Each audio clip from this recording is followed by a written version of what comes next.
All right, welcome to the Explainer.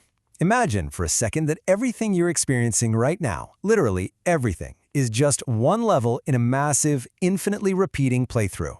What if existence isn't just a single life, but this expansive, multi-tiered cosmic game? If our universe is a game, well, what are the rules? How big is the map? And most importantly, how do the mechanics actually work behind the scenes? Today, we're going to crack open the Ultimate Player's Guide and decode the whole shebang. Here's the main menu for today's walkthrough. We're looking at the ultimate cosmic game, mapping the 31 levels, comma as the physics engine, timing your next move, and finally, game over and respawning. Let's get into it. Section 1. The Ultimate Cosmic Game. Before we check out our player stats and mechanics, we kind of need to know who wrote the source code, right? So, while we're exploring these concepts like an MMO to make them super easy to grasp, these are actually profound ancient teachings. Think of them like the original developer logs. This data comes straight from the Athaladasana School's Abhidhamma curriculum. Formulated over 2 millennia ago, the Abhidhamma is basically this ultimate, highly technical breakdown of mind and matter in Buddhist philosophy. It's literally the source code of reality. Section 2. Mapping the 31 levels. Okay, time to open up the world map. You might think Earth is the only playable area, but oh man, the servers are way bigger than that. The Abhidhamma breaks our universe's 31 planes of existence down into 3 totally distinct zones: the sensuous planes, the fine material planes, and the immaterial planes.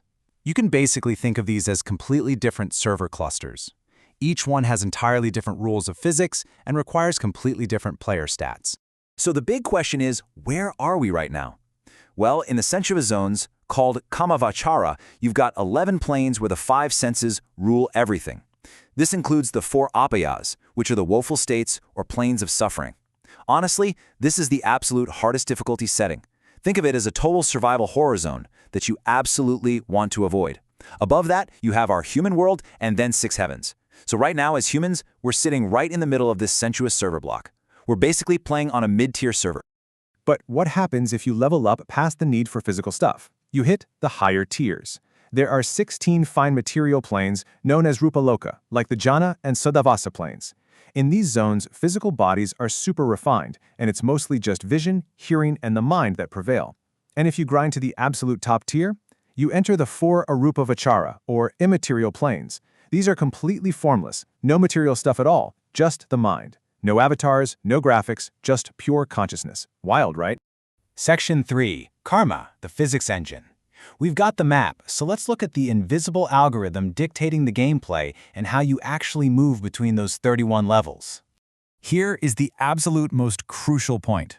Karma, which you've probably heard called karma, is not magic. And it definitely isn't some cosmic judge handing out punishments either. It's just the game's physics engine, processing every single action you take. Just like gravity dictates how things fall, karma is the system of actions and reactions governing your function, order, time, and place across all 31 planes. If you input a specific action, the engine just calculates the corresponding result. It's pure cause and effect. Here's exactly how your actions actually function in the code. Karma is grouped into 4 specific functions. First up is productive karma. This is the main action that literally produces your next rebirth or spawn point. Next is supportive karma, which supports and maintains the good or bad effects of that rebirth. Then you have obstructive karma, which interrupts and weakens your energy.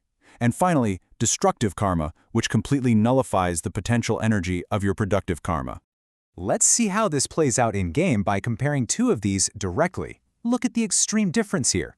Supportive karma acts like a continuous stat buff, or continuous damage, depending on if it's a good or bad action. It keeps your current trajectory going. But destructive karma? That's like getting hit with a massive, game-ending debuff. It's a super powerful opposing force that completely nullifies your potential energy, cutting off the current effects entirely and forcing an instant change in your state. Section 4. Timing your next move.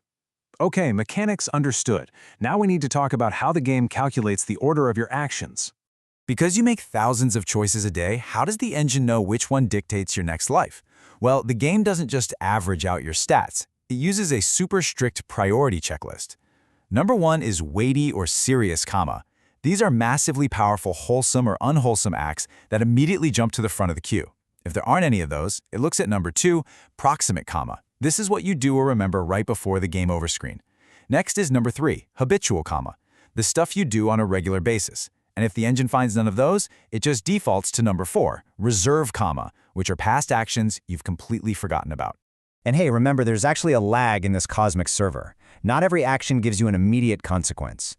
The Abhidhamma groups comma by the time it takes to take effect, so some actions render their effects right now, during this present playthrough. Others get stored in the code to produce results in the next life. And some get queued up as latent data, possibly taking effect sometime in the distant future across multiple playthroughs. It's a long game. Section 5, Game Over and Respawning. Let's move to the final phase of our walkthrough and see what actually triggers a game over and forces a respawn. You don't just log off randomly in this system. The Abhidhamma states death occurs due to 4 specific causes. First is Ayukaya, which is simply the expiration of the average age limit for whatever species or level you're currently playing as. Next is Kamakaya, the expiration of the powerful, productive karma that put you there in the first place. Third is Ubayakaya, which is when both your age and your karma run out at the exact same time. And fourth is Upachedika, the intervention of unforeseen circumstances, basically bad RNG. It's a massive, destructive event that cuts your playthrough completely short. I want you to look specifically at this concept of Kamakaya. Imagine your productive karma as a battery pack powering your current avatar. Even if your physical body, your age limit, is totally fine, if the karmic energy that generated your current life runs out, boom, that's it. Your core energy to exist in that particular level has just totally burned out, and the physics engine instantly initiates a respawn based on your priority checklist.